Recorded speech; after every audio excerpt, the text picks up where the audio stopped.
اور اب اس کے ساتھ ہی ناظرین آپ کو لیے چلتے ہیں شہر قائد میں، جہاں پر کراچی ضلع ملیر کے تھانہ قائد آباد پولیس نے کارروائی کرتے ہوئے منشیات فروش ملزم کو گرفتار کر کے ملزم کے قبضہ سے 1 کلو سے زائد چرس، نقد رقم اور موبائل فون برآمد کر لیے ہیں۔ اسی حوالے سے مزید بتائیں گے ہمارے نمائندے ذوالفقار علی۔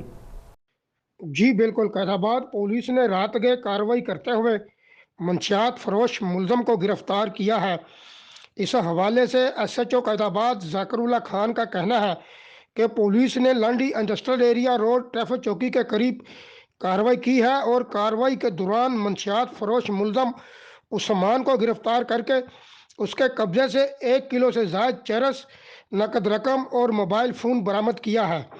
ایس ایچ او قائد آباد کا کہنا ہے کہ گرفتار جو ملزم عثمان ہے یہ ایک عادی منشیات فروش ہے جو اس سے پہلے بھی منشیات فروشی کے 4 سے 5 مقدمات میں گرفتار ہو کر جیل جا چکا ہے۔